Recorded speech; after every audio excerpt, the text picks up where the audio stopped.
Oui, ce panel s'inscrit dans le cadre de l'Assemblée générale annuelle d'Amnesty qui a lieu chaque année et qui a rassemblé 200 délégués, dont une quarantaine de délégués venus de Gambie, parce que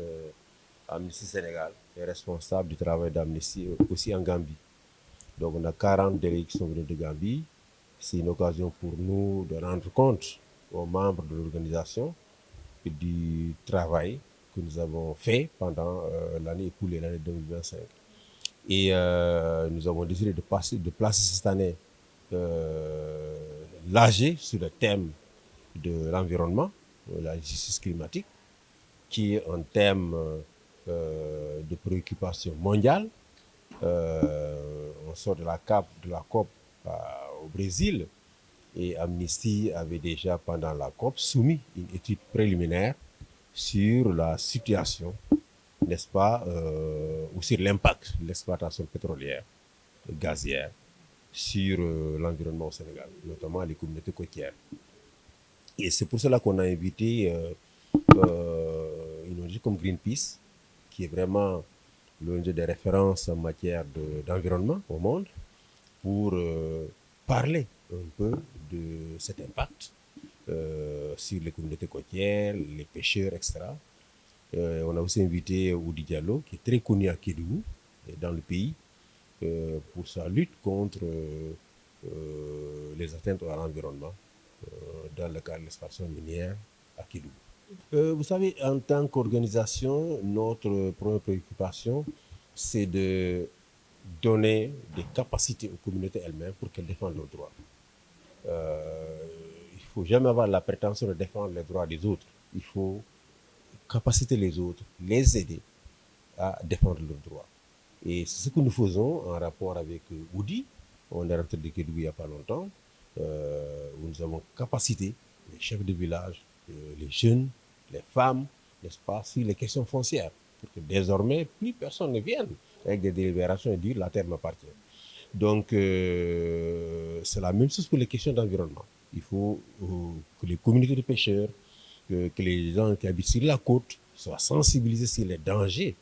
c'est l'impact que peut avoir cette exploitation de ressources. Les ressources naturelles sont une bénédiction pour un pays. Ce n'est pas tous les pays du monde qui ont des ressources naturelles. Donc c'est une bénédiction. Mais il faut éviter que l'exploitation devienne une malédiction pour les communautés.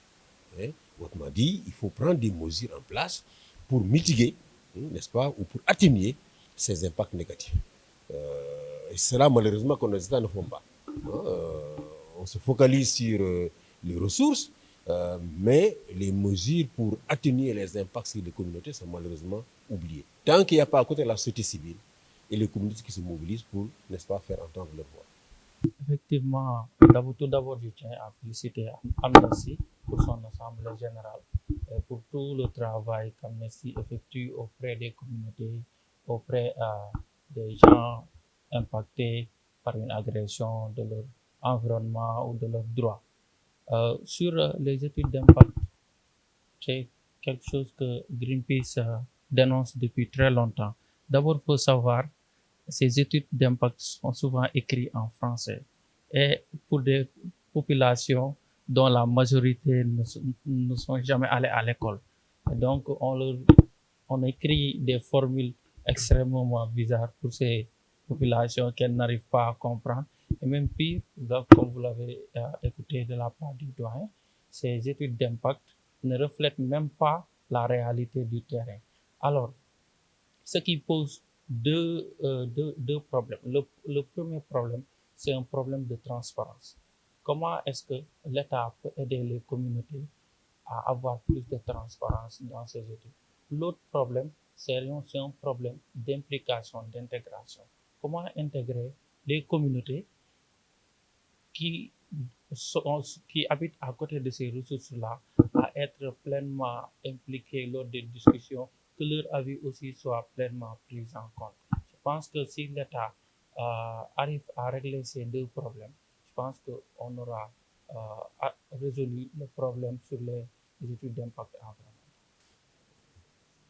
Effectivement, nous avons jugé important de parler de la situation qu'il y a eu sur la plateforme GTA à Saint-Louis, dans ce panel-là où on parle des droits de l'homme. Parce que si vous vous rappelez, en février, il y a eu une fuite de gaz au niveau du puits A02 d'une plateforme exploitée par BP. Cette fuite de gaz a s'est passée deux semaines après pour que BP puisse faire une communication officielle. Et cette communication officielle, elle a été tellement méprisante envers les communautés car BP a officiellement dit que ces fuites n'ont aucun impact sur l'environnement. Ce qu'aucune étude d'ailleurs ne prouve. Donc, ce qui encore témoigne euh, le pouvoir de ces multinationales-là et le mépris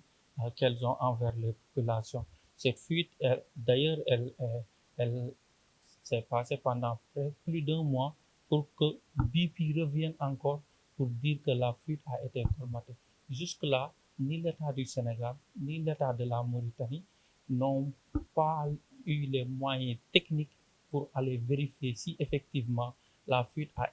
été colmatée ou non. Savons-nous si la fuite persiste? On ne sait pas. Savons-nous s'il y a eu d'autres fuites avant celle-ci? On ne sait pas. Donc, ce qui nous interpelle, nous, Greenpeace, et interpelle aussi Amnesty, sur le droit des communautés à savoir ce qui se passe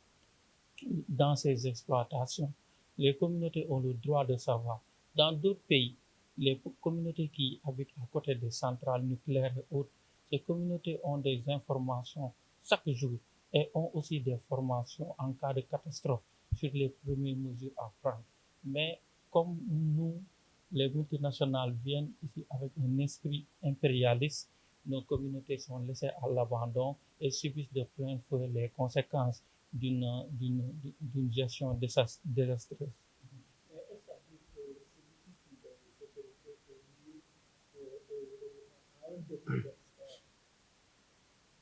Bon, moi, je pense que pour la communication, il n'y a pas besoin d'experts. Le Sénégal regorge tellement d'experts en communication, que ce soit BP, que ce soit le ministère de l'Énergie, que ce soit le gouvernement. Ils ont beaucoup d'experts pour gérer leur communication. Je pense que les communautés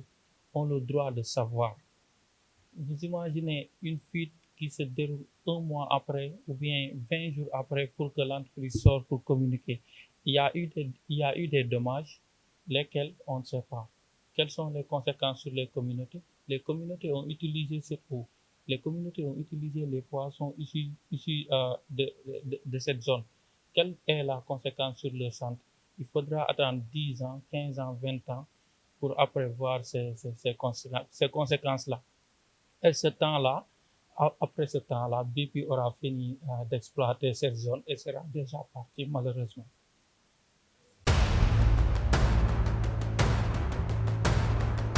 D'abord damay rafetlu ndaje bi nga xam ne Amnesty moo ko woote di leen féliciter ci seen engagement ci wetu communauté yi par rapport ak sa laaj étude d'impact environnemental je pense que ñi koy def dañ cee boole ndax booy def étude li ma gën a jàpp mooy dañ cee war a boole askan wi waaye étude yu bëri ñi koy def ay expert lañu wala buñ ko defee ba pare ci kàllaama buñ koy bind wala biñ koy war a expliquer askan wi pour ñu comprendre kàllaama français la te ci zone yoo xam ni ña fa dëkk dégguñuy français dégguñu beneen la moo tax mu indi question de transparence beneen affaire bi tamit mooy par rapport ak étude d'impact environnemental yooyu mooy askan wi duñ leen ci boole dañuy ñëw ci gox xool ña leen doy ñu dajale leen def ak ñoom étude bi fekk ñi gën a bari ci askan wi ñu bàyyi leen ginnaaw te loolu dafay indi problème de légitimité wu projet bi donc moo tax ñun dañuy dellu rek di ñaax état projet yi état dafa engagé wu pour exploiter pétrole gaz ak yeneen comme dafa engagé wu pour exploiter kon état na jël mesure mu dëgër mu am tànk yu dëgër ngir multinationales yi bañ a ñëw Afrique wala Sénégal di fi def lu leen neex ndax yiñ fiy def sañu ñu ko def ci dëkk yi nga xam ni que mooy Golfe wala mooy Amérique latine wala mooy Europe malheureusement fuite de gaz bi amoon Saint-Louis du bu njëkk ñu fàttali ko Gadiaga amoon na il a fallu un mois wala lu ko ëpp ci lañ koy door a maîtriser donc fuite de gaz bi tamit bu ñëwee dolleeku day tiital askan wi te buñ fàttali ko fuite de gaz bi ci sunu ay gëstu mu ngi am février information bi ñu ngi ko yëg mars donc mu indi problème mu respect maanaam entreprise bi respect bi mu war a am envers état du Sénégal envers tamit communauté ba organisation yu mel ni Greenpeace jugee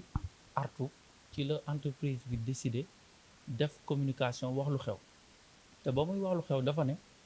dëgg la fuite bi am na waaye amul benn njeexital ci jën yi ci xeer yi ci ñax bi nekk ci géej gi te loolu ñun moom entreprise bi tegul dara suñu loxo étude scientifique bu war a tax ñu mën ko gëm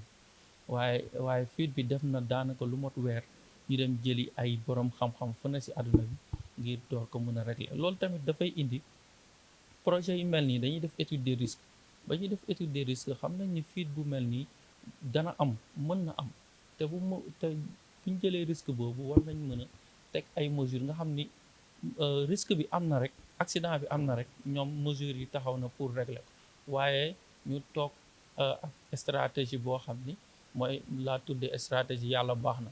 maanaam dañuy toog xool nuñ koy colmater ba mu def weer gaz yu bari génn te gaz yu buy génn xam nañ day ànd ak métaux lourds donc métaux lourds boobu lay tafu ci ñax bi jën yu ndaw yi lekk ko jën yu mag yi lekk jën yu ndaw yi après mu mujjee ci assiette ci boolu sénégalais donc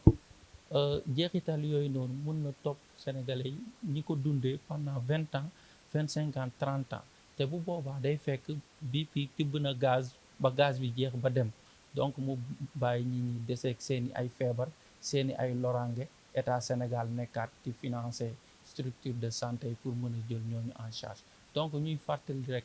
ñun Greenpeace que Sénégal dëkk bu mel ni Sénégal nga xam ni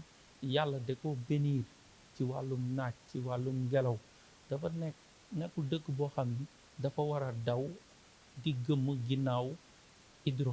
énergie hydrocarbure ndax naaj am na fi ngelaw am na fi yeneen ak yeneen am na fi te buñ ko exploité dooleel suñu ndaw yi Sénégal day maîtriser technologie boobu ba Sénégal non seulement dina doyal ci wàllum énergie dina ko jural xaalis mais Sénégal dina jaay expertise boobu noonu biir Afrique. ci contexte assemblée générale bu Amnesty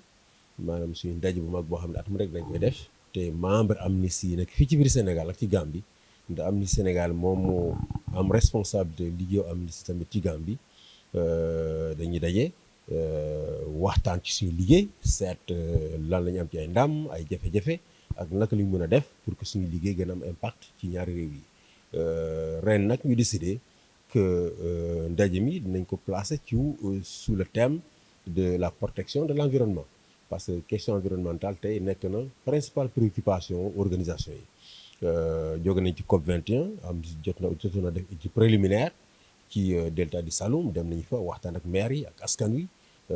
ñu laaj seen gis-gis ci wàllum exploitation minière bi jot nañu publier donc un rapport pendant la COP 21 la COP au Brésil et moo tax d'ailleurs may profiter de regretter le fait que le président Bassirou Diomaye Faye ne soit pas là à la COP c'est lui qui devait y aller au vu de l'importance des questions de l'environnement ñun ñu ko doon xaar à la COP 21 il n'est pas parti donc il faut que les autorités de ce pays-là prennent conscience de l'importance des questions d'environnement parce que le point faible du gouvernement aujourd'hui en matière de droits humains c'est l'environnement muy la question des ordures ménagères qu'ils font cohabiter avec les communautés muy la question de l'exploitation minière et pétro-gazière c'est vraiment le point faible de l'État en matière de droits humains muy nguur bi fi nekkoon ak bi fi nekk tey ñoom ñëpp a yem waaw quand il s'agit d'environnement ils sont tous pareils donc moo tax il est important que ñu jokkoo ak Greenpeace mi nga xam ne moom am na expérience bu yàgg ci àdduna ci wàllu environnement c'est l'ONG de référence en matière d'environnement ñu mën a jokkoo ak ñoom fii ci biir Sénégal jokkoo ak Oudi mi nekk ci dugg pour que ensemble ñu xeex pour que xéewal bi nga xam ne moom lañu am maanaam or ak pétrole ak gaz xéewal bu rëy la du réew yëpp am or ak pétrole ak gaz kon ku ko am rek xéewal la waaye da ngay fexe bi xéewal boobu bañ a nekk loorange ci askan wi wala bokk ci ñeneen ci biir askan wi malheureusement état yi toujours ñoom recette la ñu seet lu mu andi ci ay alal ñi muy lor mato yi war a jël pour mun a atténuer n'est-ce pas ces impacts négatifs là généralement duñ ci bàyyi xel tant que société civile ak askan wi yëkkatuñu seen baat n'est-ce pas di xeex pour que ñu mun a dégg seen baat ñu mun a tenir en compte. Je pense que dinañu gën a jege communauté gën a jige gën a liggéey ak ñoom c'est vrai que ñun historiquement suñu liggéey ñu ngi koy commencé région de Kédougou liggéey bu ñu njëkk a def au Sénégal région de Kédougou la jotoon nañu impliqué bu baax ci négociation ak société minière bi nekkoon Sabodala ci wàllum dëkkuwaay le transfert des populations dem nañu Kédougou Saraya préfet bi ak ñeneen jàppale communauté ci négociation ñoo nii fi Dakar tamit le DG de la société c'est comme encore Aziz nit ku baax waxtaan nañu ak moom ba finalement askan wi ak entreprise bi d'accord ci naka la ñu tabaxee kër yi n'est-ce pas mu doon ay kër yoo xam ne ay kër yu garanti la kon liggéey boobu defoon nañ ko région de Kédougou ñu ngi ko tàmbali ren ci delta du Saloum c'est vrai que Sendou c'est un très grand problème tout Bargny c'est un grand problème les gens habitent nit ñi dëkkuwaay bi sellatul tey soit cimenterie yi changer seen méthode d'exploitation ñu gën ko xoolaat bu gën a dëppoo ak environnement wala boog ñu seet naka la askan wi fa nekk n'est-ce pas di mën a dund bu am solo mais en tout cas li nga moom xew Sendou xew Bargny ce n'est pas supportable te état bu responsable warul nangu askanam du dund dans ces conditions-là donc ni ñu gën a jege communauté yi gën a jokkoo ak ñoom gën a xeex ak ñoom il y a des associations yu nekk au niveau local ñi def ñi nga xam ne ñu ngi xeex yenn saa ñu jàppaleen leaders yi jàppaleen tëj leen ci biir kaso ñu bàyyi leen extra nañu feeb dugal suñu loxo de sorte que n'est-ce pas kenn dootu leen mun a n'est-ce pas menacer wala boog di leen jàpp di leen tëj ci biir kaso ci kaw ñu ngi revendiquer seen droit de façon pacifique